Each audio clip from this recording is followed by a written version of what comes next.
Class 7 NCERT बाल महाभारत कथा chapter 11 पांडवों की रक्षा। पांचों पांडव माता कुंती के साथ वारणावत के लिए चल पड़े। उनके हस्तिनापुर छोड़कर वारणावत जाने की खबर पाकर नगर के लोग उनके साथ हो लिए। बहुत दूर जाने के बाद युधिष्ठिर का कहा मानकर नगरवासियों को लौट जाना पड़ा। दुर्योधन के षड्यंत्र और उससे बचने का उपाय विदुर ने युधिष्ठिर को इस तरह गूढ़ भाषा में सिखा दिया था कि जिससे दूसरे लोग समझ ना सकें। वारणावत के लोग पांडवों के आगमन की खबर पाकर बड़े खुश हुए और उनके वहां पहुंचने पर उन्होंने बड़े ठाठ से उनका स्वागत किया।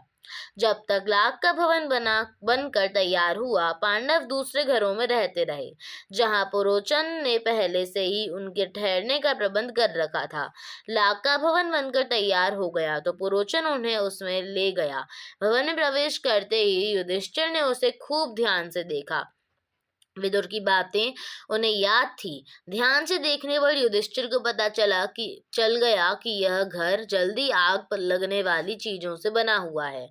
युधिष्ठिर ने भीम को भी यह भेद बता दिया, पर साथ ही उसे सावधान करते हुए कहा, यद्यपि यह साफ मालूम हो गया है कि यह स्थान खतरनाक है, फिर भी हमें विचलित नहीं होना चाहिए। पुरोचन को इस बात का जरा भी पता न लगे कि उसके षड्यंत्र का भेद हम पर खुल गया है। मौका पाकर हमें यहाँ से निकल भागना होगा, पर अभी हमें जल्दी से ऐसा कोई काम नहीं करना चाहिए जिससे शत्रु के मन में जरा भी संदेह पैदा होने की संभावना हो। युधिष्ठिर की इस सलाह को भीमसेन सहित सब भाइयों तथा कुंती ने मान लिया। वे उसी लाख के भवन में रहने लगे। इतने में विदुर का भेजा हुआ एक सुरंग बनाने वाला कारीगर वारणावत नगर में आ पहुंचा। उसने एक दिन पांडवों को अकेले में पाकर उन्हें अपना परिचय देते हुए कहा, आप लोगों की भलाई के लिए हस्तिनापुर से रवाना होते समय विदुर ने युधिष्ठिर से सांकेतिक भाषा में जो कुछ कहा था वह बात मैं जानता हूँ। यही मेरे सच्चे मित्र होने का सबूत है। आप मुझ पर भरोसा रखें। मैं आप लोगों की रक्षा का प्रबंध करने के लिए आया हूँ। इसके बाद यह कारीगर महल में पहुंच गया और गुप्त रूप से कुछ दिनों में ही उसने उसमें एक सुरंग बना दी। इस रास्ते से पांडव महल के अंदर से नीचे ही नीचे चारदीवारी और गहरी खाई को लांघ कर सुरक्षित बैठके बाहर निकल सकते थे। यह काम इतने गुप्त रूप से और इस खूबी से हुआ कि पुरोचन को अंत तक इस बात की खबर न होने पाई।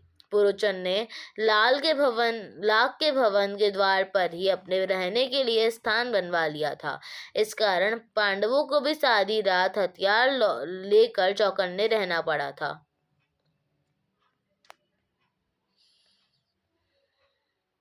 एक दिन पुरोचन ने सोचा कि अब पांडवों का काम तमाम करने का समय आ गया है। समझदार युधिष्ठिर उसके रंग ढंग से ताड़ गए कि वह क्या सोच रहा है। युधिष्ठिर की सलाह से माता कुंती ने उसी रात को एक बड़े भोज का प्रबंध किया। नगर के सभी लोगों को भोजन कराया गया। बड़ी धूमधाम रही, मानो कोई बड़ा उत्सव हो। खूब खा पी कर भवन के सब कर्मचारी गहरी नींद में सो गए। पुरोचन भी सो गया। आधी रात के समय भीमसेन ने भवन में कई जगह आग लगा दी और फिर पांचों भाई माता कुंती के साथ सुरंग के रास्ते अंधेरे में रास्ता टटोलते टटोलते बाहर निकल गए। भवन से बाहर वे निकले ही थे कि आग ने सारे भवन को अपनी लपटों में ले लिया। पुरोचन के रहने के मकान में भी आग लग गई। सारे नगर के लोग इकट्ठे हो गए और पांडवों के भवन को भयंकर आग की भेंट होते देखकर हाहाकार मचाने लगे। कौरवों के अत्याचार से जनता क्षुब्ध हो उठी और तरह तरह से कौरवों की निंदा करने लगी। लोग क्रोध में अनाप शनाप बकने लगे, हाय तौबा बचाने लगे और उनके देखते देखते सारा भवन जलकर राख हो गया। पुरोचन का मकान और स्वयं पुरोचन भी आग की भेंट हो गया। वारणावत ने लोगों ने तुरंत ही हस्तिनापुर में खबर पहुंचा दी कि पांडव जिस भवन में ठहराए गए थे वह जलकर राख हो गया है और भवन में कोई भी जीता नहीं बचा। धृतराष्ट्र और उनके बेटों ने पांडवों की मृत्यु पर बड़ा शोक मनाया। वे गंगा किनारे गए और पांडवों तथा कुंती को जलांजलि दी। फिर सब मिलकर बड़े जोर जोर से रोते और विलाप करते हुए घर लौटे। परंतु दार्शनिक विदुर ने शोक को मन ही मन में दबा लिया, अधिक शोक प्रदर्शन न किया। इसके अलावा विदुर को यह भी पक्का विश्वास था कि पांडव लाख के भवन से बचकर निकल गए होंगे। पितामह भीष्म तो मान लो शोक के सागर ही में थे, पर उनको विदुर ने धीरज बंधाया और पांडवों के बचाव के लिए किए गए अपने सारे प्रबंध का हाल बताकर उन्हें चिंता मुक्त कर दिया। लाख के घर को जलता हुआ छोड़कर पांचों भाई माता कुंती के साथ बच निकले और जंगल में पहुंच गए।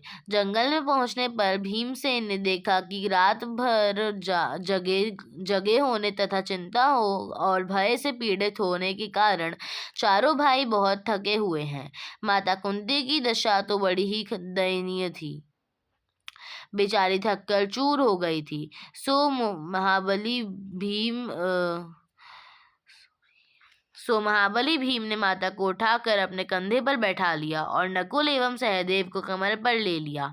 युधिष्ठिर और अर्जुन को दोनों हाथों से पकड़ लिया और वह उस जंगली रास्ते में उन्मत्त हाथी के साथ झाड़ झंगाड़ और पेड़ पौधों को इधर उधर हटाता हुआ रौंदता हुआ तेजी से चलने लगा। जब वे सब गंगा के किनारे पहुंचे तो वह विदुर की भेजी हुई एक नाव मिली। युधिष्ठिर ने मल्लाह से सांकेतिक भाषा प्रश्न करके जांच लिया कि वह मित्र है। वे लोग अगले दिन शाम होने तक चलते ही रहे ताकि किसी सुरक्षित स्थान पर पहुंच जाएं। सूरज डूब गया और रात हो चली थी। चारों तरफ अंधेरा छा गया। कुंती और पांडव एक तो थकावट के मारे चूर हो कर रहे थे, ऊपर से प्यास और नींद भी उन्हें सताने लगी। चक्कर सा आने लगा। एक पग भी आगे बढ़ना असंभव हो गया। भीम के सिवाय और सब भाई वही जमीन पर बैठ गए। कुंती से तो बैठा भी नहीं गया। वह दीन भाव से बोली, मैं तो प्यास से मरी जा रही हूँ, अब मुझसे बिल्कुल चला नहीं जाता। धृतराष्ट्र के बेटे चाहें तो भले ही मुझे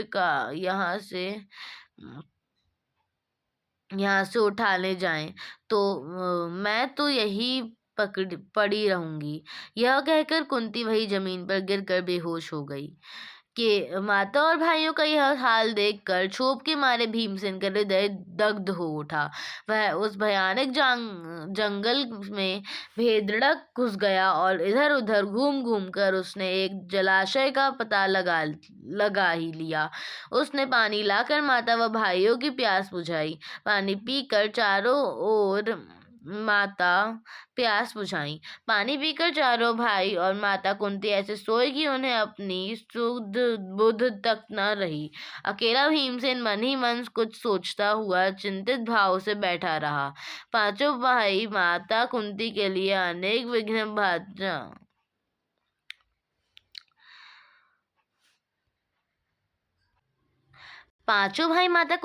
अनेक विघ्न बाधाओं का सामना करते और बड़ी मुसीबतें झेलते हुए उस जंगली रास्ते में आगे बढ़ते ही चले गए।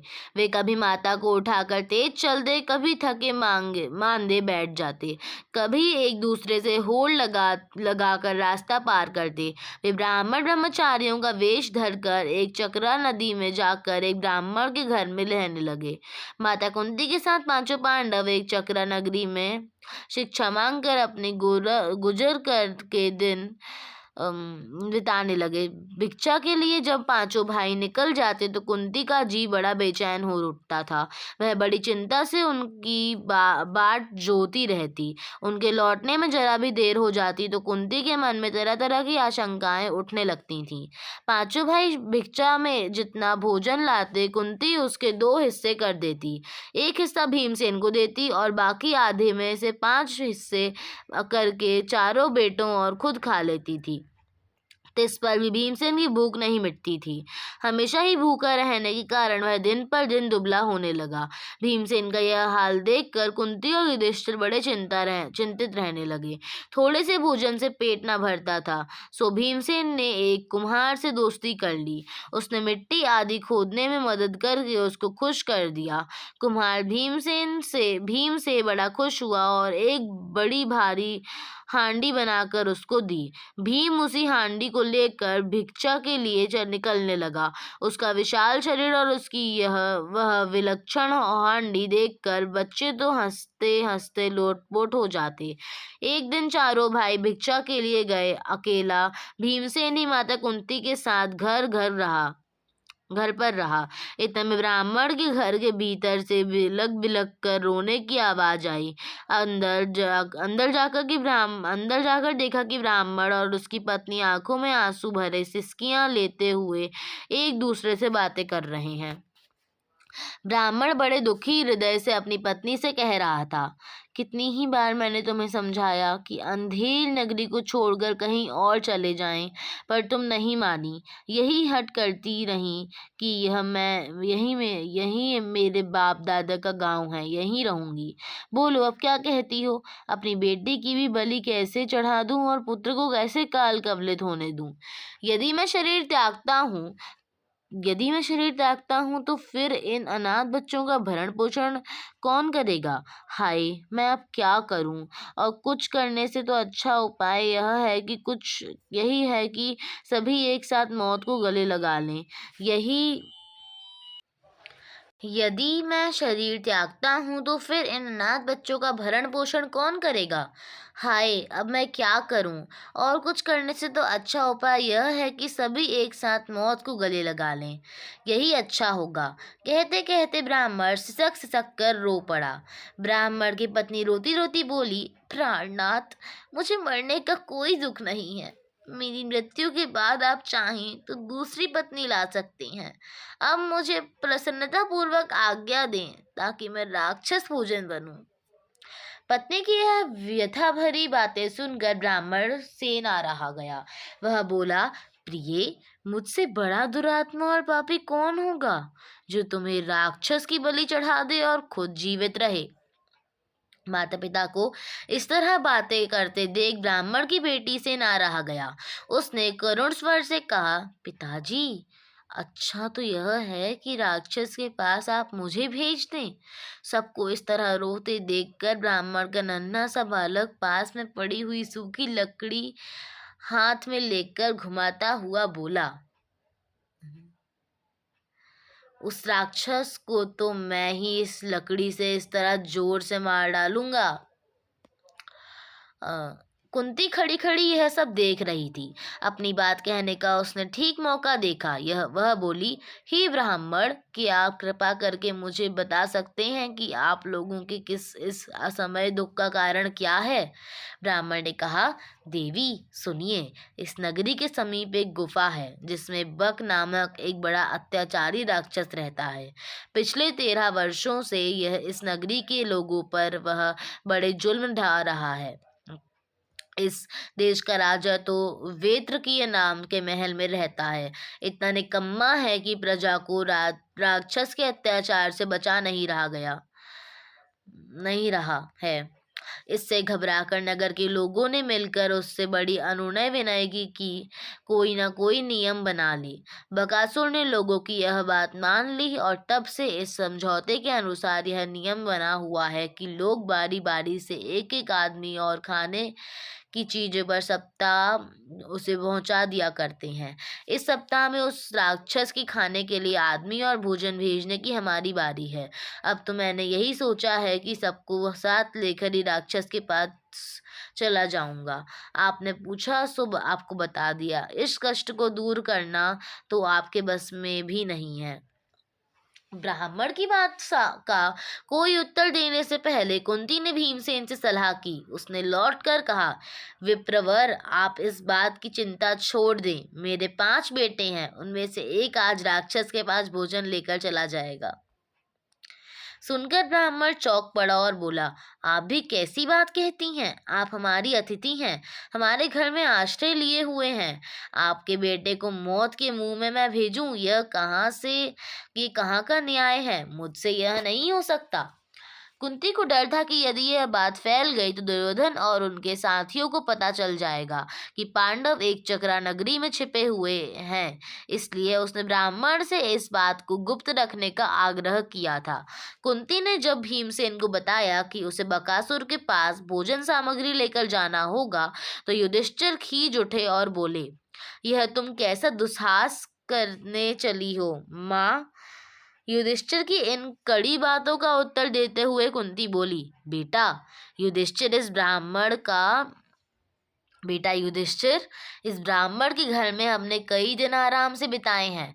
जब इन पर विविधा पड़ी है तो मनुष्य होने के नाते हमें उसका बदला चुकाना ही चाहिए। मैं बेटा भीम की शक्ति और बल से अच्छी तरह परिचित हूँ। तुम इस बात की चिंता मत करो। जो हमें वारणावत से यहाँ तक उठा लाया, जिसने हिडिंब का वध किया, उस भीम के बारे में मुझे ना तो कोई डर है ना चिंता। भीम को बकासुर के पास भेजना हमारा कर्तव्य है। इसके बाद नियम के अनुसार नगर के लोग खाने पीने की चीजें गाड़ी में रख कर ले आए। भीमसेन उछलकर गाड़ी में बैठ गया। शहर के लोग भी बाजे बजाते हुए कुछ दूर तक उसके पीछे पीछे चले। एक निश्चित स्थान पर लोग रुक गए और अकेला भीम गाड़ी दौड़ाता हुआ आगे गया। उधर राक्षस मारे भूख के तड़प रहा था। जब बहुत देर हो गई तो बड़े क्रोध के साथ यह गुफा के बाहर आया। देखता क्या कि एक मोटा सा मनुष्य बड़े आराम से बैठा हुआ भोजन कर रहा है। यह देखकर बकासुर की आंखें क्रोध से एकदम लाल हो उठी। इतने में भीमसेन की भी निगाह उस पर पड़ी। उसने हंसते हुए उसका नाम लेकर पुकारा। भीमसेन की यह ढिठाई देखकर राक्षस गुस्से में भर गया और तेजी से भीमसेन पर झपटा। भीमसेन ने बकासुर को अपनी ओर आते देखा तो उसने उसकी तरफ पीठ फेर ली और कुछ भी परवाह न करके खाने में ही लगा रहा। खाली हाथों काम न बनते देखकर राक्षस ने एक बड़ा सा पेड़ जड़ से उखाड़ लिया और उसे भीमसेन पर दे मारा, परंतु भीमसेन ने बाएं हाथ पर उसे रोक लिया। दोनों में भयानक मुठभेड़ हो गई। भीमसेन ने बकासुर को ठोकरे मारकर गिरा दिया और कहा, दुष्ट राक्षस, जरा विश्राम तो करने दे। थोड़ी देर सुस्ताकर भीम ने फिर कहा, अच्छा अब उठो। बकासुर उठकर भीम के साथ लड़ने लगा। भीमसेन ने उसको ठोकरे लगाकर फिर गिरा दिया। इस तरह बार बार पछाड़ खाने पर भी राक्षस उठकर भिड़ जाता था। आखिर भीम ने उसे मुंह के बल गिरा दिया और उसकी पीठ पर घुटनों की मार देखकर उसकी रीढ़ तोड़ डाली। राक्षस पीड़ा के मारे चीख उठा और उसके प्राण पखेरु उड़ गए। भीमसेन उसकी लाश को घसीट लाया और उसे नगर के फाटक पर जाकर पटक दिया। फिर उसने घर आकर माँ को सारा हाल बताया। अब हम अगले एपिसोड में पढ़ेंगे चैप्टर 12, द्रौपदी स्वयंवर।